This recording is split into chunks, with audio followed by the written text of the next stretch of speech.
Welcome, everybody, to the Chico Green City Coalition's Candidate Town Hall. Thank you for coming. I'm your host and moderator, Eric Chisler, and we're very welcome to have you. We have a vision for Chico, and that vision is to enhance everything that's naturally rich about our city, our trees, our parks, our waterways, and our vibrant neighborhoods. This is what's important to us, and this is how we choose our candidates for endorsement. But the most important thing is that we have public engagement. Democracy is at the center of the Green City vision, a vibrant participatory democracy that includes forums, debates, and deep discussion on the issues. We also have a lot of thoughts about how things should be done. We see homelessness as one of the biggest issues facing us currently, and we support solutions that are shown to work, solutions that are geared up with our service providers in connection and constant conversation, and solutions that don't just hide our homeless, but put them in houses. We believe that we have a lack of affordable housing, and people are struggling to meet their rents, and young homeowners and old homeowners alike are unable to afford houses for their growing families. We believe in smart growth. We believe in infrastructure that supports the whole city. We also believe in keeping our streets safe, cleaning up the wreck of infrastructure that we have in every neighborhood. I live in the Barber, and anybody else who lives in the Barber knows that it is essentially a roller coaster ride to go biking. So in the spirit of all of that, we want to have our candidates come up and give their ideas about the city in response to questions that we've sourced from polling that we've done in the last month, and from stories brought to us by some members of the audience who are here today and are going to speak their mind and speak their heart and ask city councilors what they can do to help them. We will be live streaming this event. You can see cameras. You are being watched. And we have masks and hand sanitizer in the back if you are trying to have a COVID cautious event. And we also have the live stream on a projector outside if you would like to leave the closed space entirely. As you can see, there are only 4 chairs. We did send out an invitation to all 8 of the current candidates in the spirit of democracy and public discourse. And the 4 candidates that we did not choose to endorse chose not to come. And I suspect that they don't have the same values around democracy that we do. But the hand was extended, and we believe that everyone should have a voice, regardless of how we feel about it. With no further ado, I'd like to introduce you the Green City candidates. Please enter the stage.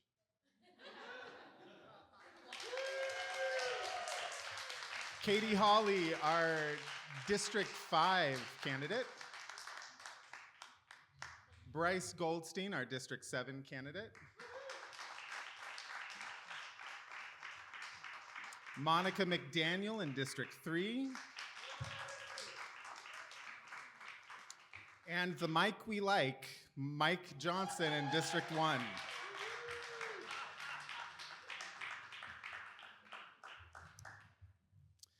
To start things off, we're going to have our candidates just tell us a little bit about their vision, give us an introduction to themselves, and we will start in descending order from Katie. Ascending? Descending? I've won spelling bees, okay? Okay, so my name is Katie Hawley. I'm running for City Council District 5, for those of you unfamiliar. District 5 is largely Nord Avenue between Oakway Community Park and Highway 32, South Campus, downtown Chico, Mansion Park, and the southmost avenues. I am running because when Addison Winslow was running, I had never had a local official that was so visible with ideals that I also believed in. So I was convinced to start going and attending city council meetings. And for anyone here who's attended city council meetings, it's a very big motivator to get involved. I've spent the last year here in Chico at Butte Environmental Council,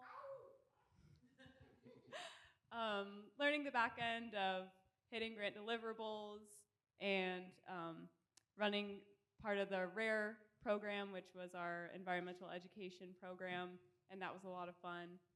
But that also gave me an opportunity to participate in the Butte Resilience Collaborative. So making sure that Butte County as a whole is coordinating between ourselves to break down barriers for a lot of our local organizations and nonprofits that are responding to emergency and ongoing crises. I also spent the last 2 years working on my master's in political science, finished my coursework for that, just have the thesis left.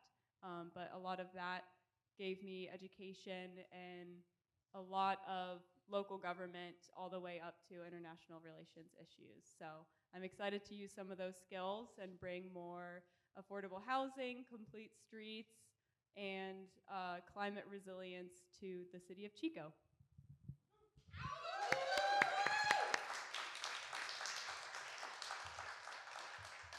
Is it all right if I stand up? Hi, I'm Bryce Goldstein. I'm running for Chico City Council District 7.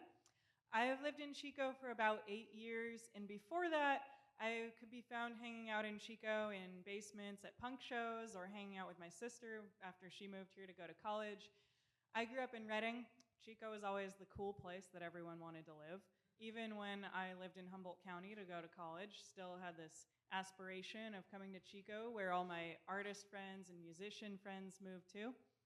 And so that's one of the things that I kind of keep as a core value of what I want to see thrive in Chico is our arts and music scene. But my first job here was working for local government, actually doing data analysis and community engagement related to the Climate Action Plan, which in a lot of ways is totally different from the first things that brought me here. But there are a lot of great ways to see those things thrive together.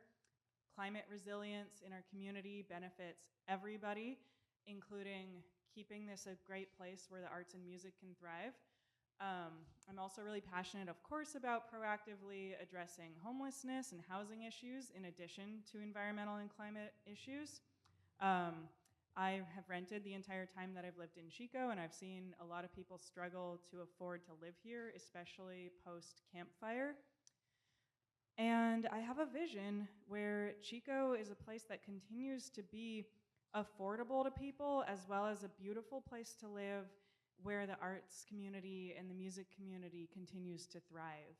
And to do that, we need to have protections for renters and mobile home park residents. We need to make sure that we're funding the arts. We need to make sure that downtown is thriving, and that we are growing through smart growth where we're investing in good infrastructure for sustainable transportation, and that we're making it possible to build affordable housing. And so I envision Chico being a place where all the things that we love about living here continue to thrive and only get better.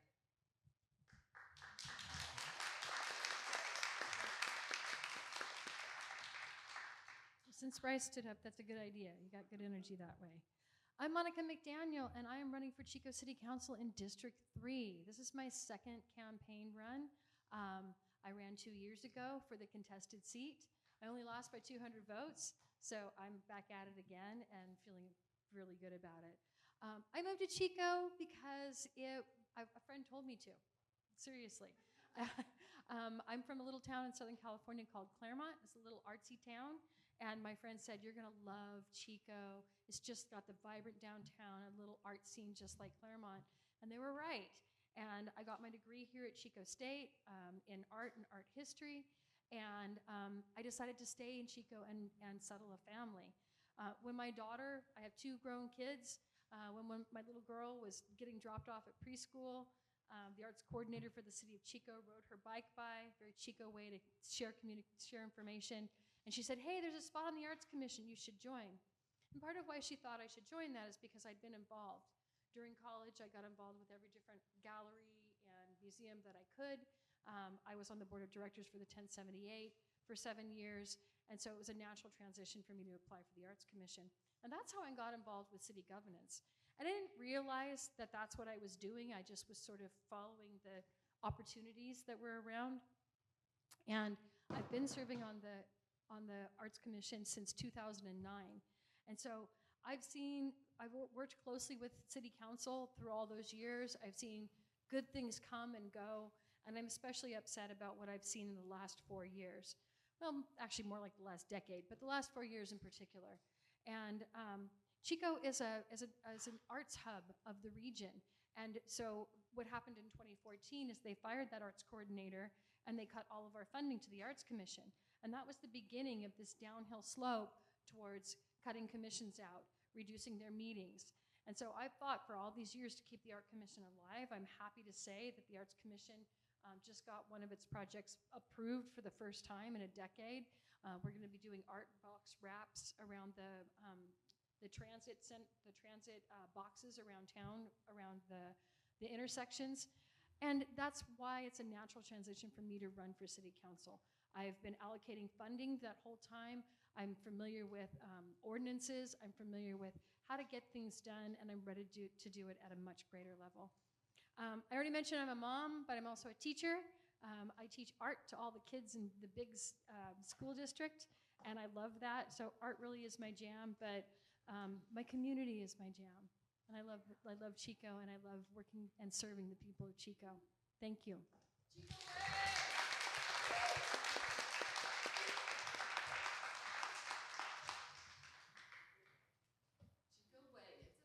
Amen to that. All right. So Mike Johnson running for District 1 against a very well-funded opponent and a very inclined side of the aisle that for these very nonpartisan races, we all know where that's at. So if this is going to be story time, then to be perfectly honest, I think I've actually got a pretty good story as things go. So I was born on literally the Saturday Night Massacre in the 1970s. I had been conceived at a Vietnam peace party by a very tree-hugging mom that I was born 10 months later. And as our lives took us, a single mom, only child, met a wonderful man named Bill Johnson when I was 4. They married when I was 7 in Sacramento, and we moved up to Washington State. 3 wonderful years. Sorry to say we lost him to cancer unexpectedly when I was 10. And so we were single mom, single kid again. So we came back down to Sacramento to start over in 1986. And as I started to find my way in the world, I was always, considered bright, won a spelling bee or two along the way myself. Enjoyed that, but I got involved with radio as a high school intern at FM 102 in Sacramento back in the late 1980s. Got to have a little bit of a taste of what it was like to be in the public sphere. I was 16 years old. I'm running the control board for a top 25 station and meeting all the cool folks in town. And it was interesting because we had some social work that was done at the time. There was a media personality still known today, probably many of you know him, Mark S. Allen, who hosts the what's the show now? It's Extra Butter. Well, he was doing the Mark S. Island and the muscular dystrophy public relations events up on living on a billboard for a month. And I got to be involved with some of that. And I was involved with Key Club as a high school student coming up. And it gave me a taste for public service between that and my mother's own input to me along the way growing up as a young man. And so as a teenager, 18, recently graduated from high school, met my first serious girlfriend. 6 months later, we found out we were going to be parents. And in fact, we think she was about 3 weeks pregnant on the high school graduation stand in her own right. And so as life comes at you and tells you to go a different direction, I was in school, college, and kind of making a certain way. I said, you know what, I need to do something else. And so I joined the Navy, active duty, in the 1990s for 4 years. Because of my radio experience, I actually went into the intelligence community. I had 3 years at the National Security Agency on the East Coast.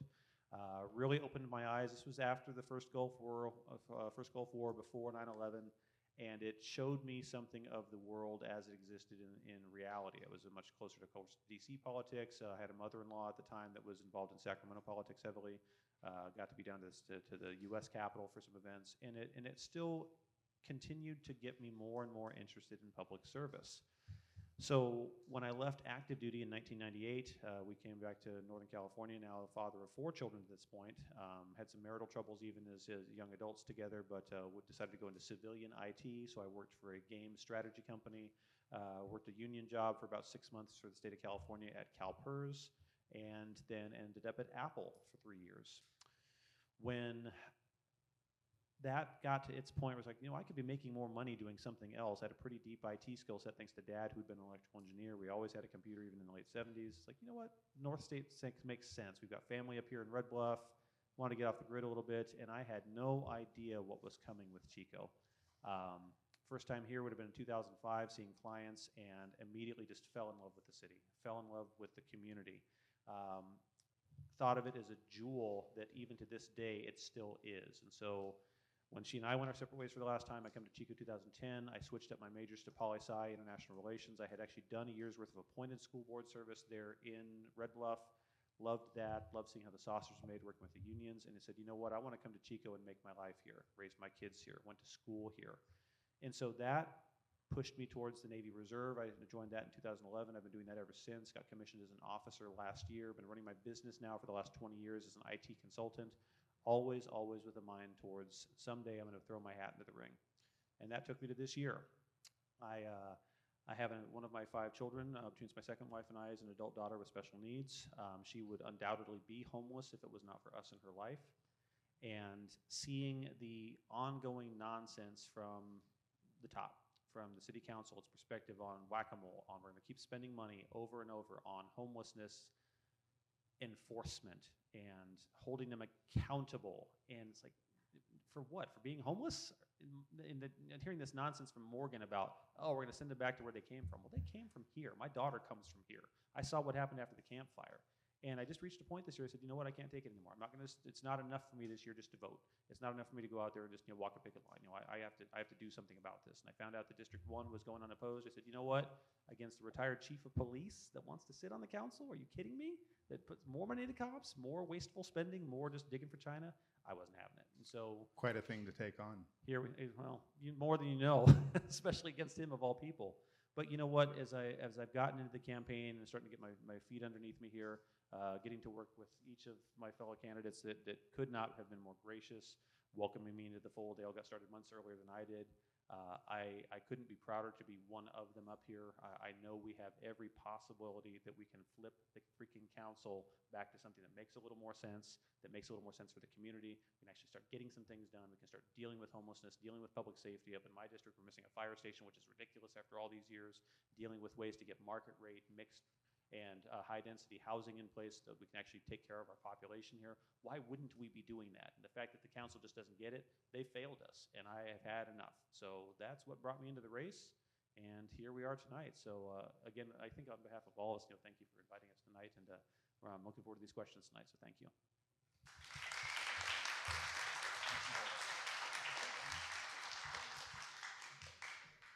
And those are our candidates. We did a pretty good job, huh? Our first question is going to be a story from the audience. This is going to be about our streets and how unsafe they are. Lynn Haskell. That's right. I didn't know I was that short, but I want to tell you a story that happened not this Monday, but the Monday before, when my daughter was taking my 4-year-old grandson to swim lessons. And she avoids the heavy trafficked, Fifth Avenue Esplanade, because that's the route that would go most directly to her house. And she went down 3rd, had the light, was going across, and someone came down 3rd. I don't know how you go on to Esplanade without looking, but she made a left turn right into my daughter. They went down, completely destroyed the bike. My daughter and my grandson are okay. Road rash. My daughter has grill marks on her thighs. Thankfully, they're okay. But this is happening way too much. We've had fatal accidents. We have other accidents on not only on Esplanade, but on the arteries. And in addition to that, I have a 20-year-old son that gets around town on a skateboard. And this summer, he hit some uneven pavement and went down, went to Inlow, had a fracture, got stitches. Our roads are a mess. And I would like to know, with the population growing, how you're going to address safety on our streets. Thank you, Lynn. I'm going to sit down to get your answer. Lovely. And to the candidates, you're going to have 2 minutes for each question, and I'm going to very kindly and gently interrupt you if you go over time. We're going to start off with Mike Johnson. Well, then, thanks for sharing that with us, and I'm glad to hear you that they're doing okay. So, very straightforward. The council's priorities. We've got Measure H funds. That's great. How they're spending them, or where they're allocating them to for our road improvements, that seems to be a little bit more sketchy as far as I'm concerned. Seeing road widenings and improvements being done more towards Bruce Road. I even heard at the council the other night about they're doing that to try to improve fire safety for Paradise and Magalia. Well, with all due respect, Paradise and Magalia, for all that they've suffered, that's not the city of Chico. We have Butte County to handle that. And so if we're spending our funds on that, makes me think to myself, well, why are they doing that? And then obviously Valley's Edge was a thing. I have strong suspicions that the existing council majority probably wants to continue spending money in ways that will help the developers and not help the rest of us. So if we manage to flip the council here, I think first things first, we need to do a top-down review, and we've obviously had a lot of work that's been done behind closed doors, out of the public's eye, about being able to be transparent about how we're spending those dollars. We need to look at what's our traffic patterns. Where's the greatest need at? We got the large project over by the mall, and we got the bike lane widening on Esplanade. Okay, I think those are probably relevant projects. Are they the most relevant versus major thoroughfares that not only have blind corners like your Munchkin was unfortunate enough to find out about, but on top of that, the emergency services. Do we have the means for them to be able to get down the roads? Just riding your bike, riding your skateboard, just improving quality of life. It seems like we would want to be devoting those funds towards the places that are going to be the highest traffic and the most need. What's the process they've been using to try to determine that? It doesn't feel like they've been doing it right. So I would say that that's going to be my intent, is if we get on the council, that we take a good hard look at it and try to be a little smarter about how we're doing it. Thanks. Monica. I'm glad she's okay. I'm glad they're both okay. So I hear 2 questions in there. One of them is your son who rides a skateboard. We talk about roads mostly for cars on them, but what we don't think about is all the people who use people-powered vehicles for transportation, like bikes and scooters and skateboards and things like that. So the road's bad for cars. It's even worse for bikes. It's even worse for the roller skating, that type of thing. There is a 10-year plan for the use of the Measure H money. I think we need to relook at the priorities on that. Widening roads on the outskirts of town and by the mall, where my opponent manages that lease, is not the priority. And when I heard you say that, I was like, it just kind of shows that partisan politics that have been being played, rather than prioritizing even Bidwell Park. Like, as I sit here, I can see the road right into Bidwell Park. And the road in Bidwell Park, if you haven't walked on it lately, it's atrocious to push a stroller on, for instance. And that should be our priority, is where people most go, where we most recreate, for safety, not just for ease or for rolling smoothly, but for actual safety, for that skateboarding. For the driver that was on their cell phone, I hosted an ice cream social in my neighborhood, and it was for the National Night Out, where I got to meet my neighbors, and we were going to form a neighborhood watch. And the police department came by, and they threw a bunch of brochures on the table, and one of the brochures was about cell phone safety, and it was like geared towards teenagers, and it was so almost flippant to kind of like see the brochure. And sure, when you have a teen who's learning to drive, you tell them don't use cell phones while you drive, and here's a brochure that shows you why. But that's not the same as communicating with the adults that are using cell phones while they drive. There needs to be outreach and education to recognize that we live in a small town, that we have a huge influx of people who come seasonally, come and go. Many of them are new drivers with new cars and large budgets, i.e. college students, and they drive very fast. And Chico's the kind of community where you can have a campaign for something like cell phone use, and people can go, oh, well, I'm noticing that I've been making this mistake. If we're all making this mistake, we're gonna bump into each other. Communicating with the public, communicating with each other, and connecting with each other to solve a community problem. That's what I think about that. Thank you, Monica. Bryce? Sure. So I work as a transportation planner, so I might go way over the 2 minutes because I think a lot about this pretty much every day. I biked here, biked most places in Chico, and this is unfortunately a really common problem, that people are feeling unsafe or getting hit by cars. Like if you bike or even walk in Chico, there's a really good chance that you've gotten hit by a car, probably never even reported it to the police if it was just a little scrape, and then that doesn't go into our system of logging where the collisions are, and then the traffic engineers might not even know that an area is unsafe. So there are a few root causes here.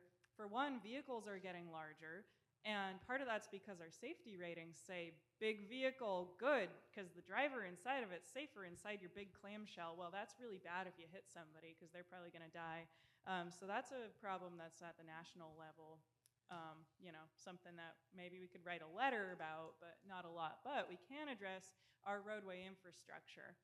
And that ranges from everything from making sure that our roads aren't full of potholes to making sure that we're investing in safe bikeways. Not just the Park Avenue little one white strip that divides the 40-mile-an-hour trucks from the bicyclists, but it means protected bikeways. It means maybe changing the downtown streetscapes, that we have wider sidewalks and we have bikeways on Broadway and Main, and then the connecting streets.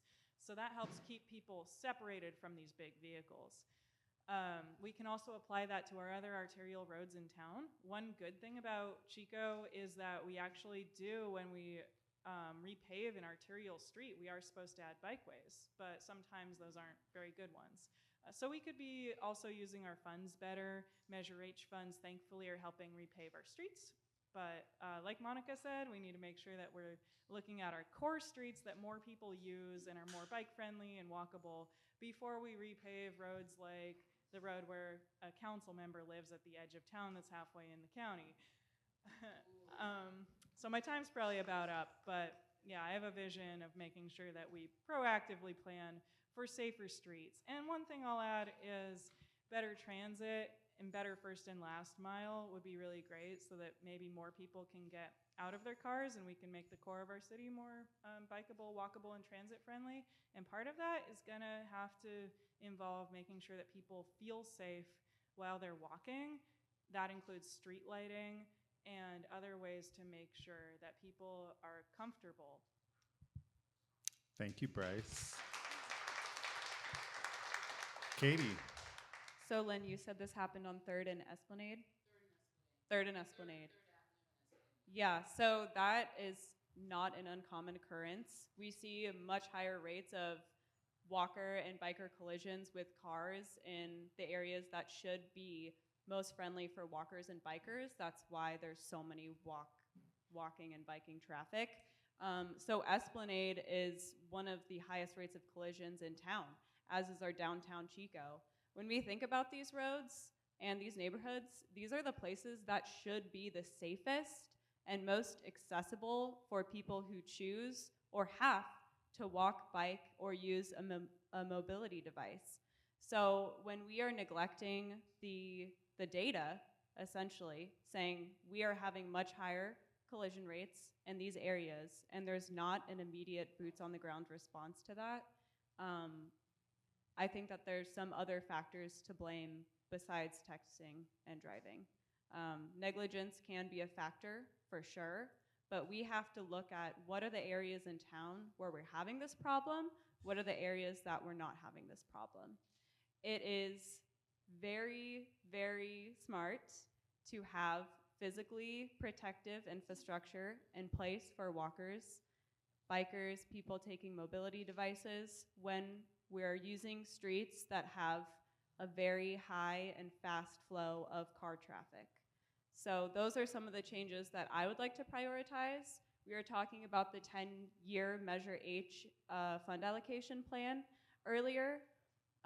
We are looking at slurry sealing Amber Grove, California Park, and a few random cul-de-sacs before even starting on a larger South Campus project. I understand that the justification our engineers and the council has for this is that if we get ahead of the damage, it will degrade much slower. But to me, that is very unfair for largely our lower income renting populations that do live in the most used roads in our city. Thank you, Katie, and thank you, candidates. And thank you, Lynn, for vulnerably sharing your story. Our next question is about housing. Candidates, since the Camp Fire and to some degree before it, Chico has suffered from an extremely low vacancy rate, leading to exorbitant rents and housing prices. If elected, what will you do to ensure housing is affordable and accessible to everyday Chicoans? We'll start with Katie this time. So I think a lot of us here on stage and a lot of community members have already heard from some of our small scale infill developers who do try to create more housing to accommodate the vast amount of growth that we've had in recent years. There are a lot of very small incremental barriers that we think we can get a lot of bipartisan support on to make development easier for filling those empty lots that we already have in existence and filling those project areas that have been identified as infill project areas. I think that as long as we have a plan ahead of time for how are we going to accommodate growth to this neighborhood as far as connectivity goes to the surrounding roadways, it's really important to be excited about more affordable housing in places that our public utilities are already going to. This is just going to create a more walkable, friendly Chico for everyone. It's also going to give us more tax returns in our urban core so that our public utilities aren't being exhausted through car dependence and having to take your car everywhere you go because everything's a parking lot. And speaking of parking lots, I would be very excited to change some of our parking minimum requirement policies. One of those is having parking minimums based upon square footage of a commercial property. We all know what happened across the street from Wargrone. It's not fun to drive past a big empty space of parking that is never used. That could have been a housing project. Yeah, I think there's a lot of policy changes that can be made in the future. Thank you, Katie. Bryce? We need smart growth, which includes a lot of what Katie's talking about with planning ahead of time to make sure that we're providing the housing types that people of Chico can actually afford while making sure that our community is walkable, bikeable, transit-oriented, and again, affordable. We can also make it more fun and beautiful too through smart growth by prioritizing our urban forest and all the great things we love. So what that looks like is making sure that we're implementing our general plan goals properly, that we're planning for infill growth, such as on vacant lots, reducing parking minimums, as Katie said. So I was on the Planning Commission for 4 years. And one of the projects that we oversaw the approval of, that I think Katie alluded to, was approving a dispensary on Park Avenue. And to build this, they didn't even build a new building. To renovate an existing building that was a furniture store, to open a dispensary there, the city required this dispensary company to build so much parking that they had to buy Show Love Thrift across Park Avenue and tear it down to build a parking lot that now sits empty. As Katie said, that could have been a housing project, a mixed-use project, all sorts of things. Or if we proactively planned, because, you know, maybe Park Ave gets revitalized in our dream of it, and a lot of people are going there, we specify an area, like how downtown we have the in lieu parking fee area that helps support building a parking garage. so that not every building there has to build its own parking. So there are a lot of solutions there, and I'm probably using all my time to talk about transportation again, but we need a lot of different housing types. When I was on the Planning Commission, we oversaw approval of the housing element, and our regional housing needs allocation showed that we had been overbuilding for high-income housing, luxury housing, but not building enough affordable housing and housing affordable to moderate incomes. So we need to reduce barriers to building those types of housing. That means reducing parking minimums and allowing for more housing types on low-density zoning, which is something I know we're going to get a little flack for if we do it, but we can build nice multi-use and mixed-use housing in neighborhoods that are currently low density, such as cottage courts and other small starter homes. So that's my vision, is that we let an individual homeowner build a few small units on their property, not just one big house, and that we don't require quite as much parking because our community is going to be safer for walking and biking and better for taking transit. Thank you, Bryce. Monica. Bryce is so thorough. She doesn't leave stuff for other people to say. Yeah, it's her jam. It's affordable housing. We need more affordable housing. When I first moved to Chico, that's part of why I moved here, was because I was putting myself through college, and it was a place where I could afford to pay college tuition and also pay rent on my 2 jobs that I was working. I think I paid $175 a month for my rental apartment when I first moved here, and I can't even imagine that now. And that was like a studio apartment and with a dog. So we need more infill. We've been talking about ADUs for years. We need to support that infill, but the parking thing is a huge one. When I owned part of a business, and it was actually a house, and then we wanted to turn it into a business, and even to turn it into a business, we had to find those extra 5 parking spaces, and it was crazy, and it was cost prohibitive to do the renovations to even use the property that we had to support something because of the parking spaces. So changing some of the requirements that have been barriers to building, it's time that we look at that. We do have a general plan that kind of guides us for housing, but we need to allow people to be doing more building. Chico's population has grown up so much that housing is impacted now. So when I bought a house 3 years ago now, every house I would look at, there would be a long line of people, and I was getting outbid consistently by people from out of town who had cash offers. And it was frustrating to buy a single-family home that way. And so we need a variety of different housing options, starter homes for new families, where people can be, when they graduate Chico State, they can stay here or they can live close to their parents. There needs to be a variety of options for people to live in. So thank you. Thank you, Monica. Mike. So this is very close to home for my family and I. During the campfire, I was actually on Navy Reserve orders in San Diego when it broke out. And we were renting a home at the time. It was my wife and I. We had 4 of our 5 children were there still with us in school and what have you. And so I get off the plane. Our homeowners' home burned, where they lived in Paradise. And so they decided that week to put the home up on the market. And so I come off the plane on Wednesday, the day before Thanksgiving. We have Thanksgiving dinner. Thursday morning, we have families with children in tow, fire refugees, wandering through what had been our rental home, our start when we first moved here together as a family. Is this going to be my room? And surreal is the only way to describe it. We were across town, West Sac and Nord, and yet we had to deal with that ourselves.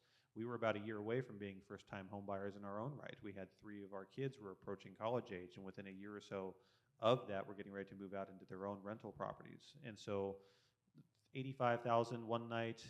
We absorbed about 35,000 fire refugees within the space of a week or 2, and then we were left with about another 15 to 16,000 by the time it was all said and done. We went from 85,000 right before the campfire to about 107,000 today. So clearly we've got a lot more people here that need to have a place that they can live. Our college population, our working population, this is a pretty vibrant community, and there's something to be said for, Chico State, of course, is the main educational hub in that sense. Well, we got people that come into town here and they get their educations. I think we would benefit as a community by keeping them here in the city, being able to be young adults working here with starter homes that make sense for them, rental properties that can get them to the next level up as they go. And we just don't get that plan from the city council. That's just not their priorities. They're looking at low density housing with larger luxury sites. And we saw Belmura even this week where they took away the SBA protections and they approved it for low density housing and annexed it, and poof, done like that. And no thoughts at all to the ongoing housing crisis. What we need is market rate, medium and high density housing, especially with some of our vacant areas we have downtown. We've all seen what's happened to that in the last couple of years. We've got so much opportunity to be rezoning and to be looking at how we are making the urban area more attractive to the student body, to the workers that want to be downtown, to kind of get themselves started in life before they move out to the suburbs. Why wouldn't we take some of these fallow buildings and have, good established, housing upstairs, shops, marketplaces downstairs where they don't have as much need for having their automobiles. It's a nice tight community that they could build there as they're going to school, starting out for their first jobs. Wouldn't that make sense? Why wouldn't we do that? And instead, the council's priorities are just wrong. They just continue to focus on this developer crowd, the people that they're donating to their campaigns, their own privileged few, and that's not helping the community. So if we look at rezoning, we look at what makes sense for the community as a whole. That's how we get to a happier place to live. That's how we get to some place that Chico really becomes this destination that people are going to want to come to rather than run away from. So, Thank you, Mike. Thank you, candidates.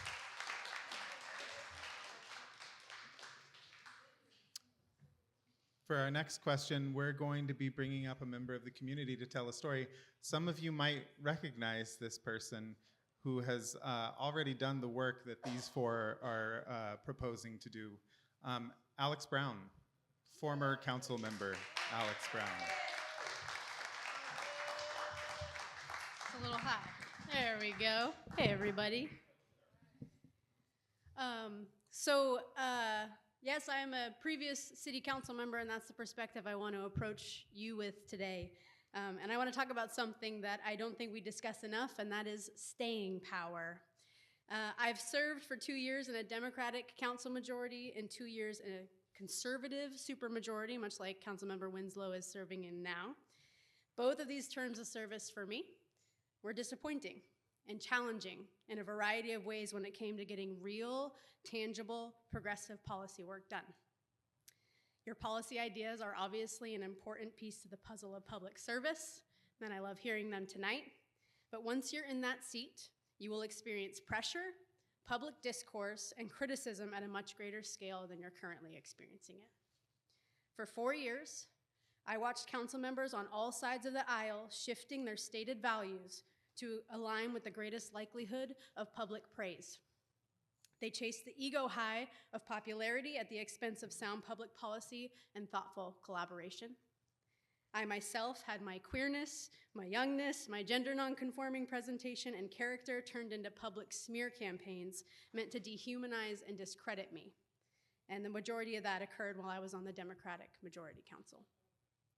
When I expressed general support for an effective harm reduction program in Chico, was vocal about my desire and intention to implement humane, evidence-informed strategies to homelessness, and made efforts to pursue a new approach to climate policy in this city, I became the center point of a smear campaign called the Brown New Deal.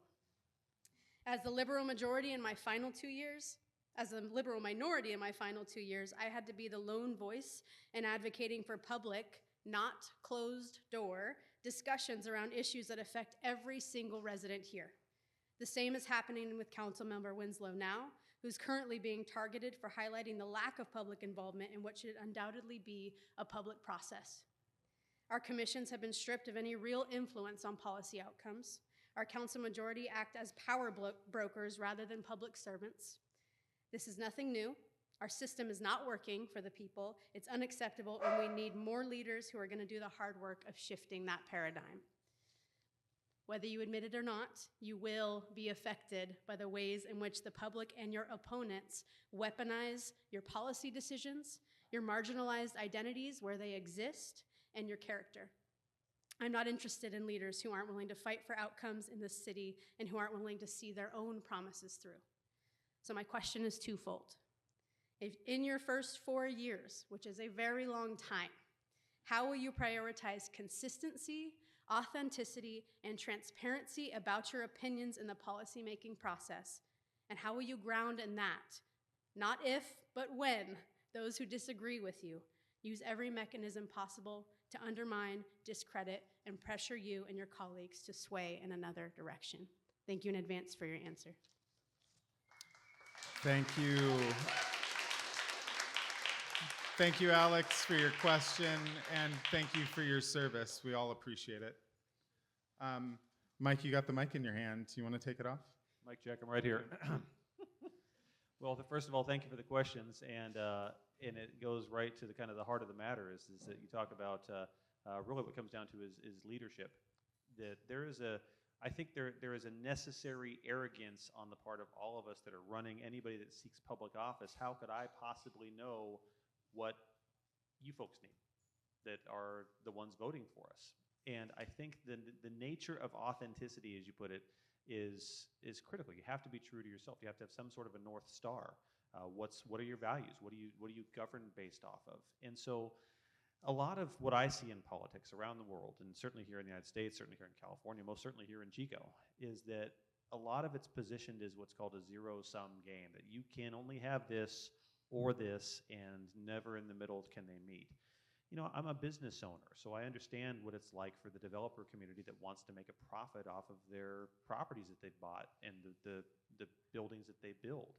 I understand what it's like to be a renter, hopefully a first-time home buyer at some point, you know, to have a family that I want to get across that finish line.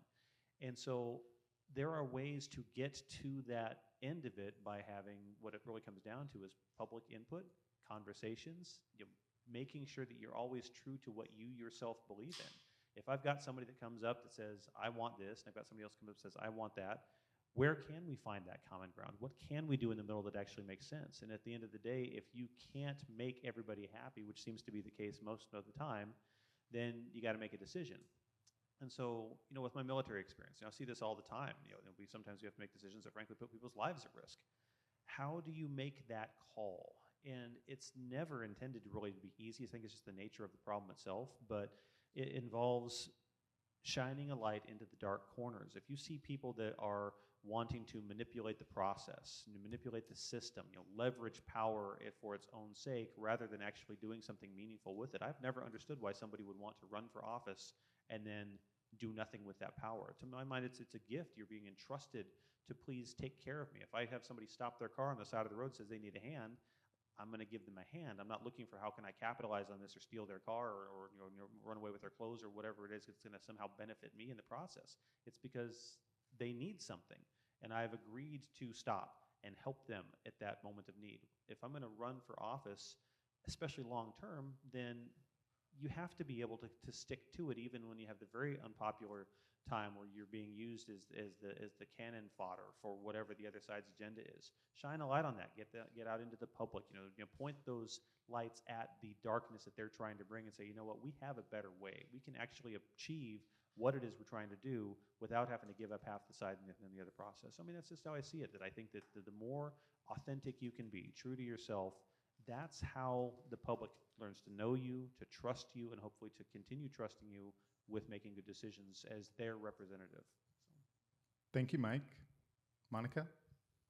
You know, Alex, I met you when you were in my chair, and I was the chair of the Chico Arts Commission, and you were one of the most thorough candidates. You sat me down, we met, and you asked me about what I do on my board, on my commission, and you wanted to know, and I was so impressed with you, and you got the most votes of anybody in that election. And I always admired you. And I've been thinking a lot about you during this campaign, the last few months in particular, about what you went through. And it's terrifying to me. It's really, really scary to think of someone who's so intelligent, who's so hardworking, who's so forthright to go through what you went through. And it's terrifying to me because this is all kind of fun. Everybody like cheering you on and feeling good. And yeah, you're going to save us. But when you're sitting there, you're right. It's a different story. And so I love that you asked that question because it gives me a chance to think about it publicly, to workshop it with you and the other candidates, because It's a real issue. And all I can think of is the way I've handled myself in other boards and commissions, and that's to listen to people. I remember when I was first elected or first appointed to the Art Commission, there would be the same people that would come to every meeting, and they would talk, and they would complain, and then I started going to city council meetings, and you had your usual suspects who had their things that they were, talking about. And half the time I didn't agree with them, but also they have their truth too. And recognizing that they have their truth, and that's part of the democratic process. And so all I can say is that that's what I would do. But I love you putting that to the need for popularity once you're in that position of power, because I don't know how that's going to feel. Right now, I'm filled with idealism and like, I'm going to make the world a better place. And I hope that to be true. But I also know that government process runs slowly. I wrote an article for the Orion, and they said, what's your favorite part and what's your least favorite part? And my least favorite part was it's hard to make everybody happy.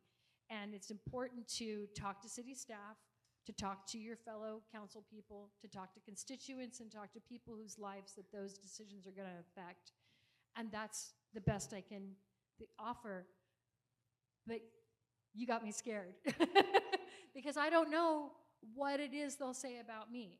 And like you say, it's about sometimes your decisions aren't popular, even though they're painful, but you had to make them and people don't always understand how the city works.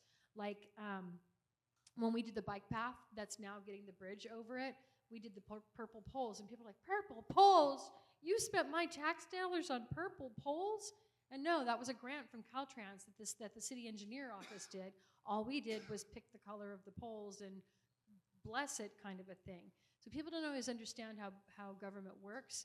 They want to see things happen in their way, and they want to see it happen fast.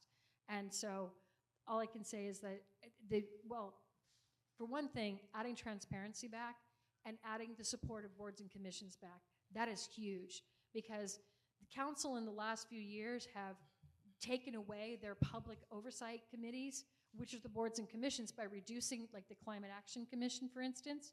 They did the same thing to the Arts Commission, but they reduced us to quarterly meetings. Oh, you can still do your work. And we keep asking for monthly meetings, and they still denied it. We keep getting this rhetoric about, whoa, you can just do your work. And that's BS. And not just for the Arts Commission, but all the commissions. We need advisory boards. Because even if the four of us are the wisest people in the world, we still need to know what other people think, and we need other people to help us do that work for that advice. And so that's my main goal, is restoring the boards and commissions, so we have advisory people to help us do our work, because we're arrogant to think if we can do it all by ourselves. Thank you, Monica. Bryce. Yeah. As somebody who's been critical of every city council member, regardless of which side of the aisle they might be on politically, I've thought a lot about this.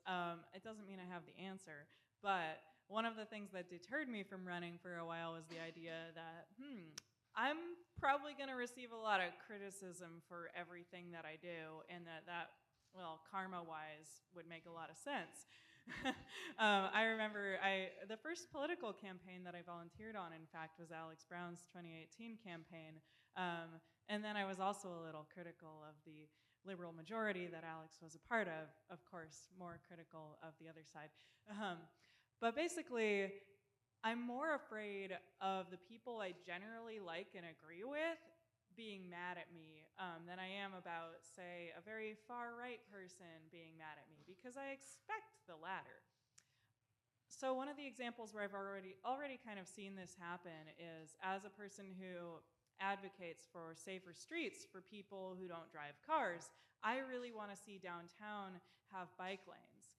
I biked through downtown today, and thankfully there were no cars. I could just bike through the parking area. Well, normally it's not that easy. I have to be biking in traffic or find an alternate way where there's more potholes.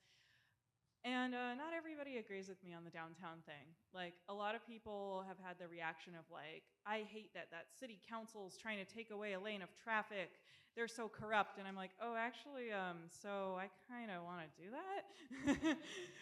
So it's been hard knocking on doors and talking to people. And when they start getting rallied about something that I disagree on, I have to be like, well, have you thought about it this way? Like, there's actually a benefit here. And it's hard. It's hard to be confident in my values when I know that people are going to be critical. And so, I just got to keep listening to people. I think where the disconnect really happens is when people see council members as just somebody who sits up there on the dais away from the people. And when you actually go to your community during the election and hopefully after and participate in organizations, maybe host town halls, hear people's opinions, there's more community buy-in and maybe less people being mad. But as for dealing with the stress of people being mad at me, well, I'm curious to talk to you, Alex, and find out how you might have handled that. And maybe I'll get really into yoga and taking long bike rides. Thank you, Bryce. Katie. Well, if I am not the target of a smear campaign in the first 3 months, I'm doing something wrong. And you guys need to keep me in check for that. I have gone into this knowing what it is because I've been going to the city council meetings for so long. Every decision that the council makes that I'm thinking in my head, oh, I really agree with that. I hear people around me going, what? What are they thinking? And vice versa. This is part of the game. It's what you should expect getting into politics. But I know for certain that there are going to be things that I don't expect. There are decisions I'm going to have to make that are going to be really hard. I'm going to get feedback from the public that I've never seen or heard before. But this, I think, is going to be a very transformative part of my life. What I have shared with the crowd today and what I'm trying to share to the voters is that I feel entrusted to be a community liaison. That's where my expertise is. I have some general knowledge in the environmental world. I have some general knowledge in budgeting. I have some general knowledge in city planning. But my role is to determine who the experts on the field are across the aisle and listen to what they are saying and take my general expertise and turn that into a policy decision. So I think for the future of criticism that the next 4 years might bring, although it might surprise me, as long as I know that I am being true to myself and true to my constituents, that's going to be enough. Because I know no matter what decision I make, I'm going to be unpopular with someone. That's okay. This is what I signed up for. Thank you, Katie.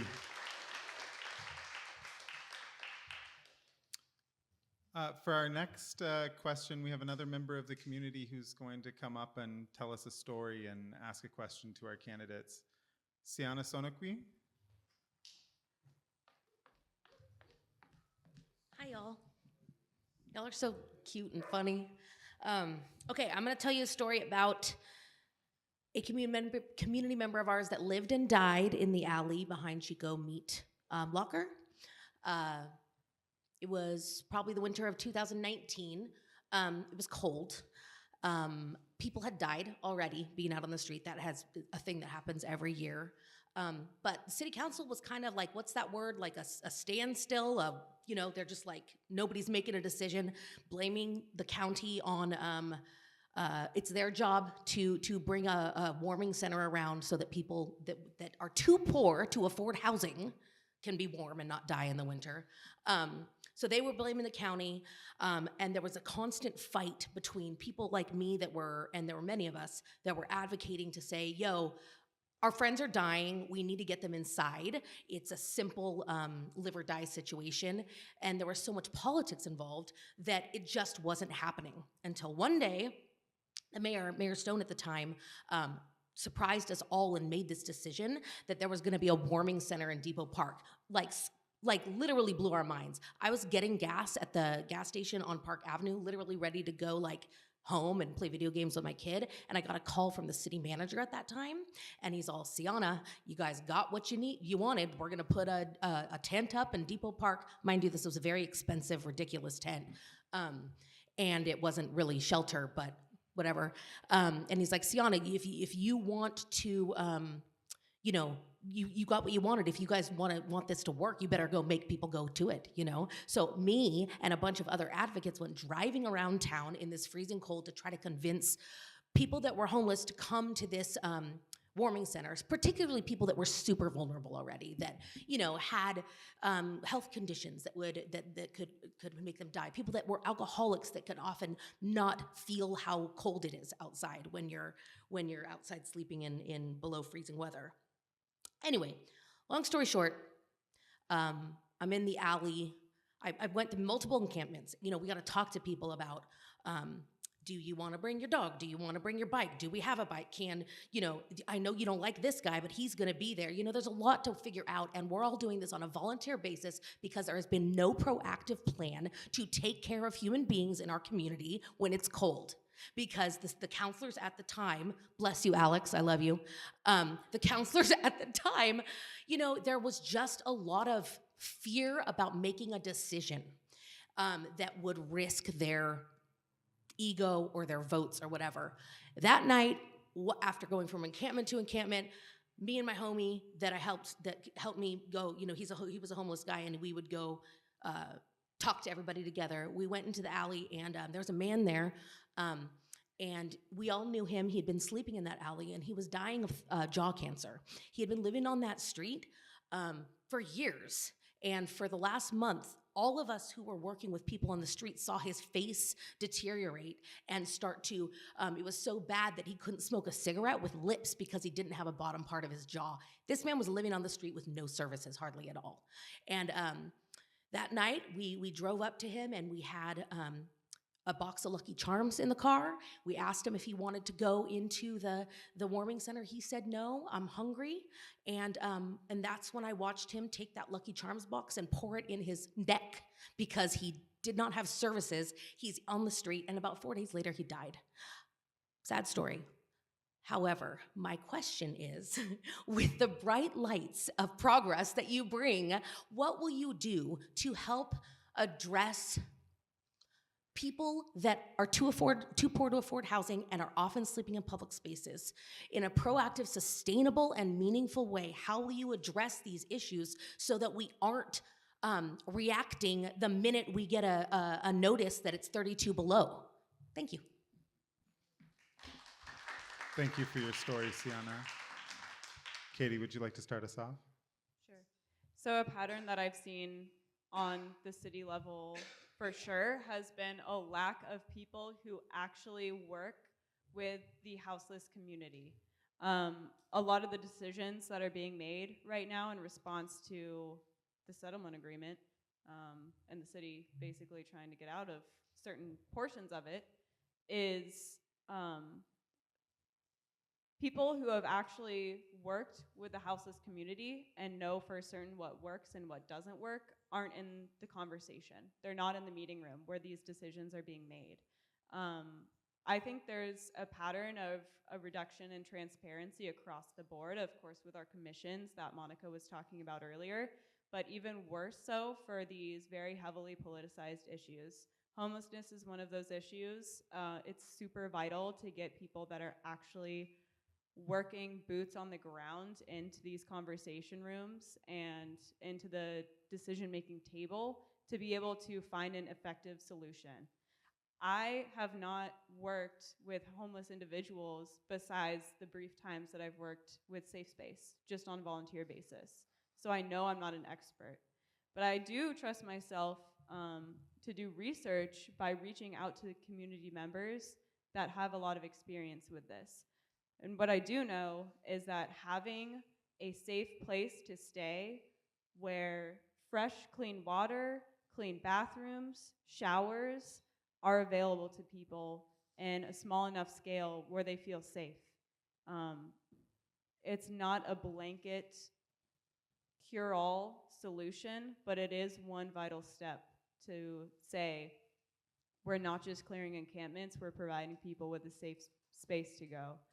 On top of that, one term that has driven me crazy this campaign cycle has been people saying there has to be accountability. when we're talking about accountability with people who have debilitating mental illnesses sometimes, with people who are suffering from a drug addiction, or from people who just happen to be one paycheck away from paying rent and had bad luck with a medical issue that landed them out of their current space that they were renting. It's not about accountability. It's about, this is just a symptom of our society. Chico does not live in a vacuum. The issues that are facing the United States are going to affect us as well. So I just think that not only working with experienced people on this issue and actually implementing solutions that keep us safe and listening to the homeless community's response for why they're refusing certain services and addressing that, saying, okay, you're refusing to go to this shelter because there's some people that you know that you don't feel safe around. What's the solution? We're not just going to say, oh, you're not being held accountable. I hate that word. So that's my answer. Yeah, I can think of a board of about 7 people that needs to be held accountable. The city council.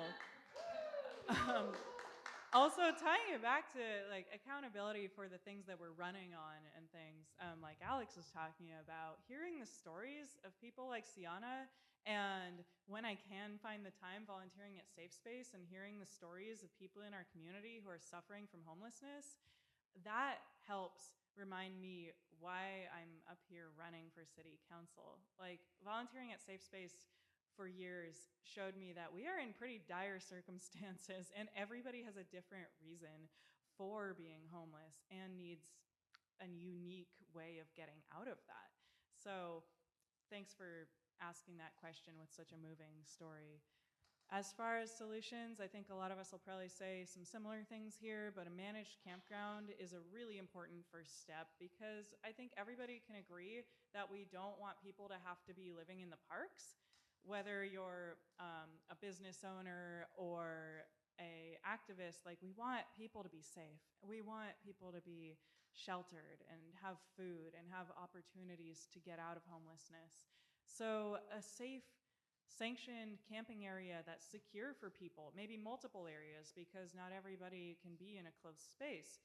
Areas where people can have their pets, to safely get rid of their waste and to take a shower or connect with mental health opportunities and job opportunities. All those things are super important, and a managed campground would be the low-hanging fruit to be able to get people one step up from camping in the parks or on the plaza and to be able to stay safe and reach even the medical treatment that they need.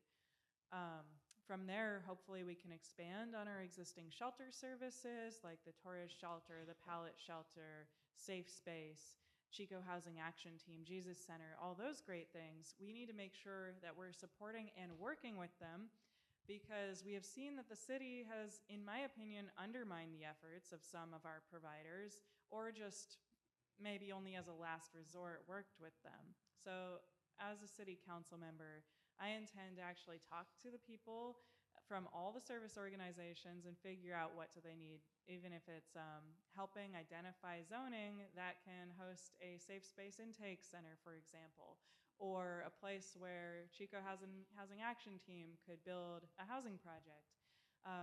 And then, of course, tying back to housing issues, making sure that we're zoning for the types of housing that people can permanently afford to live in. Thank you, Bryce.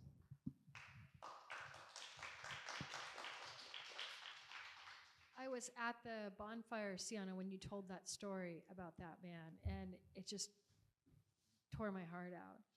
Undermining service providers is the theme of what's been happening in our city, and it blows my mind that there are so many benevolent people, even you, who are willing to volunteer or to help organize, that the current city leaders, the majority of the current city leaders, don't want to work with them. It's mind-boggling. Even the settlement agreement says that we're supposed to have 3 different managed campgrounds, and we've got the one that's being not managed very well, and that there's a lot of suffering there.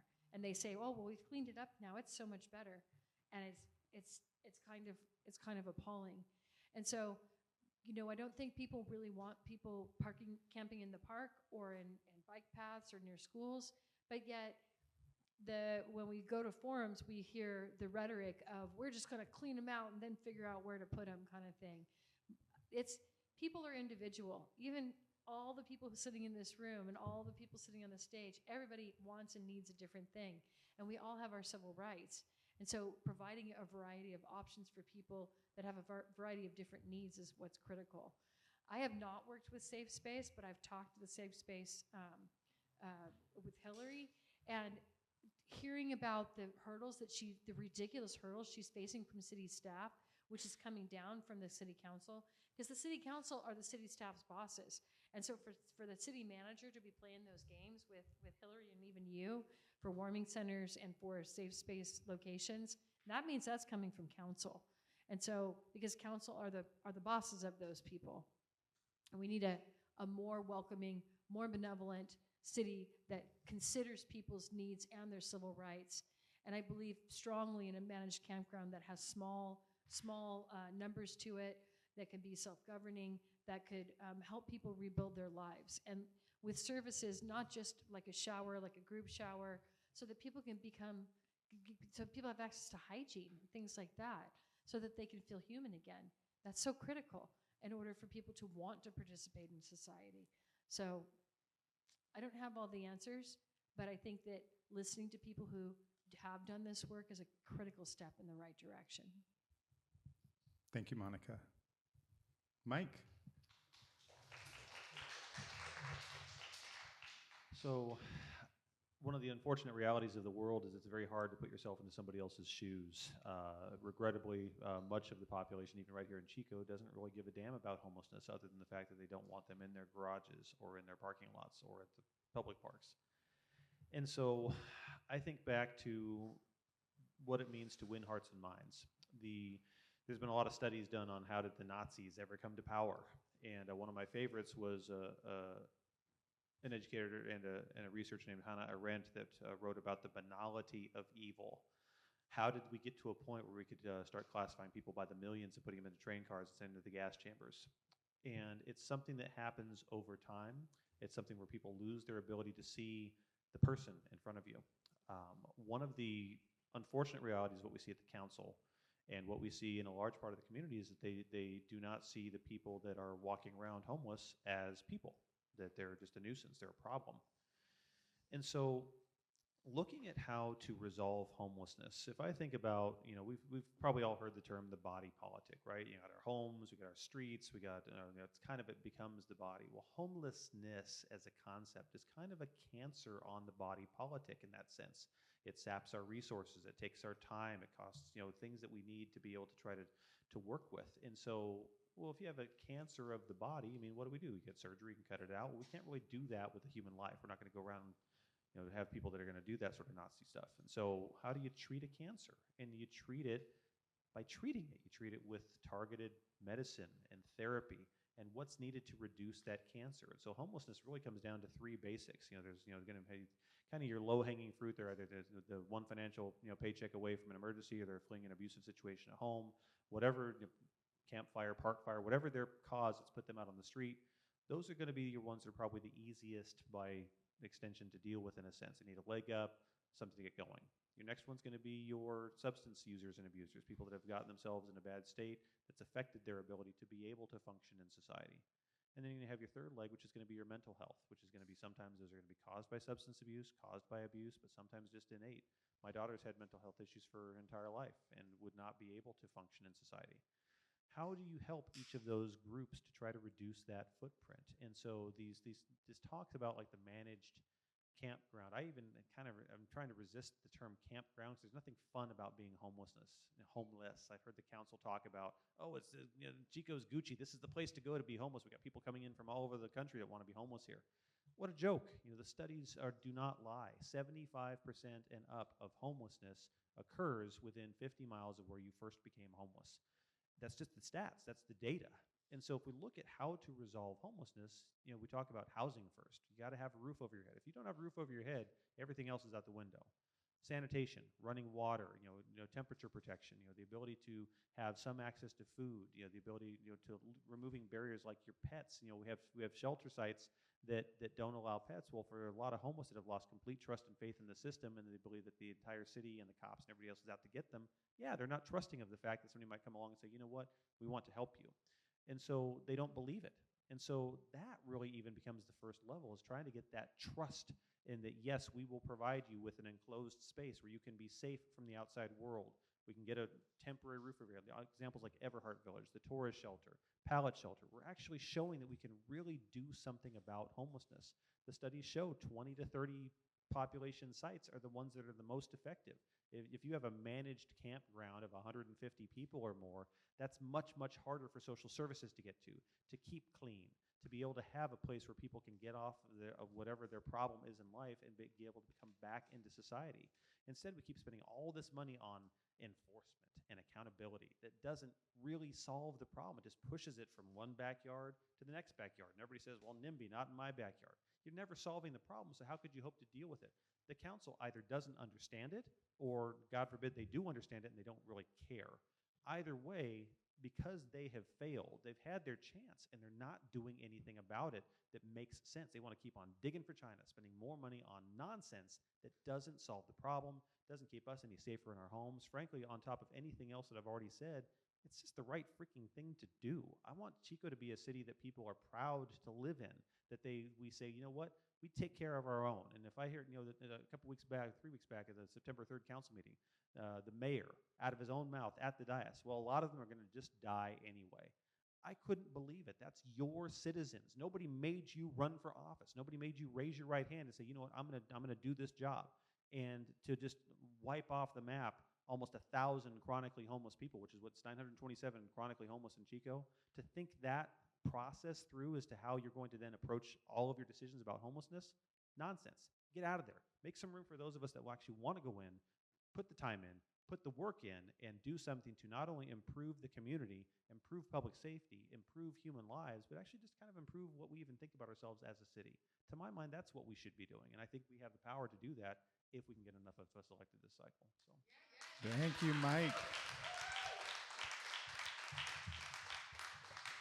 We wanted to keep our questions targeted on the big issues of Chico and have some deep dives with our candidates. Those are the 4 questions that we had. We have the closing remarks for the candidates. Katie, do you want to start us off? Some brief closing remarks. Thank you. It is very important to me to get across to all the voters, every citizen in Chico, that one of the largest overarching goals of not only my campaign, but I think all of ours, is transparency and an increase in the connection between our city council and the community.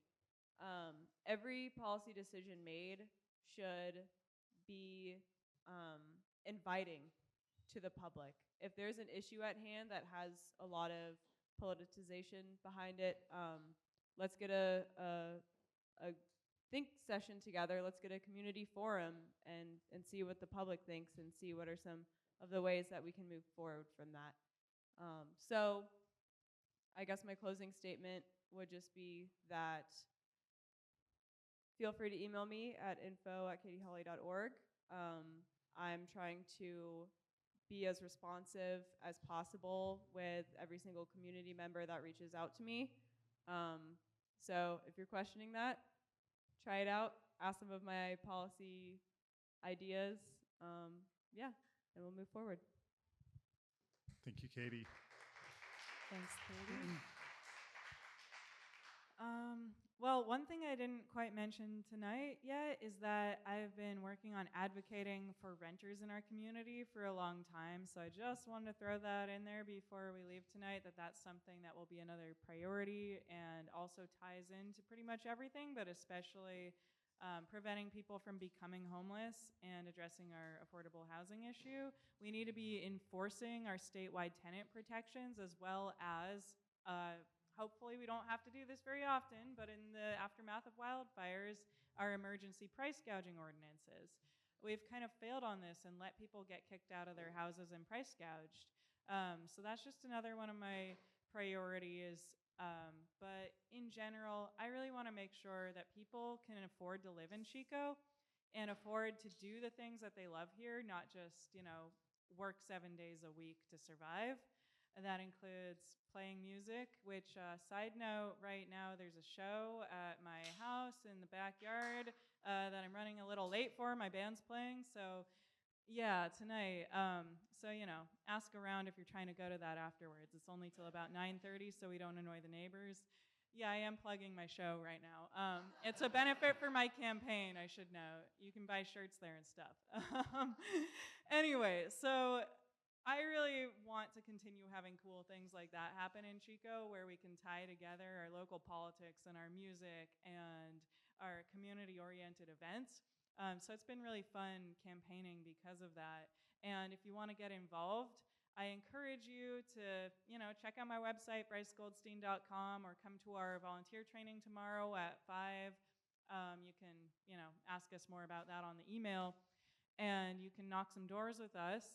That's for my campaign, but you can also talk to any of these fine candidates about helping with theirs, because we need to flip this city council and get representation who actually cares about the people of Chico, not just whoever has the most money.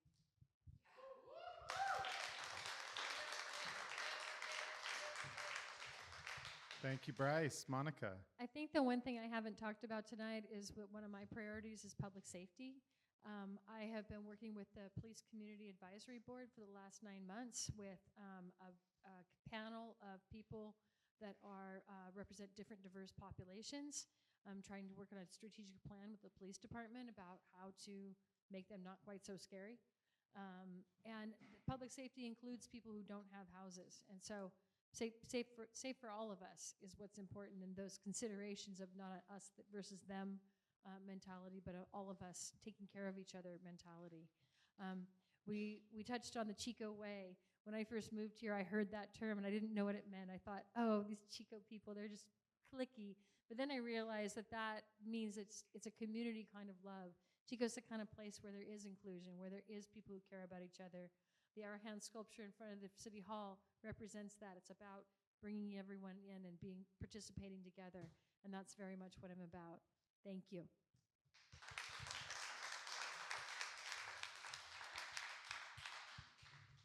All right, Mike. Bring us Help us home. all. Well, I heard somebody say money. I know I need some. But as we say, coming into a campaign, especially for myself as a first-time candidate, learning the ropes of building the plane as it's flying against a very well-entrenched and well-funded candidate who's got a lot of name recognition, who I think has all the wrong priorities. I don't think he's an evil man, but I think his direction for Chico is just more of the same, and I am determined to do something about that. So as we go here, I'd like to think that, my own candidacy brings a broader perspective. I've been a business owner. I've been an adult student at Chico State. Just walked this last June. I've got kids that have been in the public school system. I was a PTA president. I was a school board member up in Red Bluff once upon a time.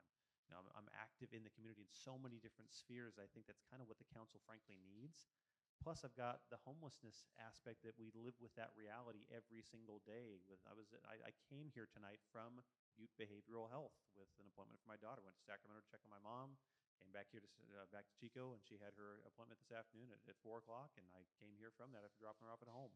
We live with that every day, and so I'd like to think that my life, my background, has given me a perspective that covers a lot of the bases that Chico really needs. And I know in relation to my opponent, who's got a lot of money to spend, he's got a lot of mailers that are already making their way out, that's going to be kind of my fight. I've got about maybe a third of the money he's got so far, about a third of the volunteer staff. It seems like that looks like they're paying canvassers, so I understand it now. Good for them, but you know what? I think that's the wrong direction. And so as I try to make this fight, as I'm working with the ladies up here that have been kind enough to welcome me into their company, I'm determined to give this the best freaking fight that I can. I'm not going to just hand another seventh of the council over to another 4 years of institutionalized nonsense. Why would we do that? And so, with all due respect to the chief, he's already got a job. He's already retired. He can stay retired and keep his other job. Doesn't need to be doing this one here, because I think we've got somebody who wants to work for it. So, again, with all thanks to Chico Green City Coalition, thoughts, of course, to Bridget and everybody else that's involved with this. Thanks for giving us a chance to come out and speak with you tonight. And if you have any questions for me or myself, mikeforchico.org is the domain. Be happy to take your vote. Happy to take whatever support you can give to the campaign. I know you're trying to support all of us and so many other good causes here, but if you can find a way to get the word out, try to get us as much as you can, we sure would appreciate it. What, 5.5 weeks to go now, and it's going to be off the hook as far as I'm concerned. So let's make it happen. Thank you. Thank you. Thank you to the candidates. Thank you for bringing yourselves and your expertise and your passion and showing it off to the public. It bolsters our spirits and gets us ready to engage and ready to vote in November, right? Yeah. So thank you to them. Thank you to all of the wonderful audience members. You know, we do what we do and they do what they do because of publicly engaged people like you, and your public engagement is the only way any of us are going to get anything done. So please stay engaged. Thank you to the people who are live streaming, some 20 plus people who are here watching from a distance. Thank you to Metric Cosmetics for doing the live stream and catching all of our media. Thank you to Ty Mendoza for doing sound. And thank you to our storytellers for coming up and being vulnerable and giving us a good context for why we're doing this. And thank you for the people who submitted questions. We had a great time polling over the last month, and we got to talk to a lot of citizens, and they shared a lot of the concerns that we talked about today. And thank you to our team at Chico Green City Coalition, especially to Bridget, if you're out there. She's the rock star behind everything we do, and she was not able to be with us today. And thank you for everybody who votes for Green City politics in November. Stick around for a little while if you like and talk to our candidates, nibble on some food. We're happy to have you. Thank you for coming.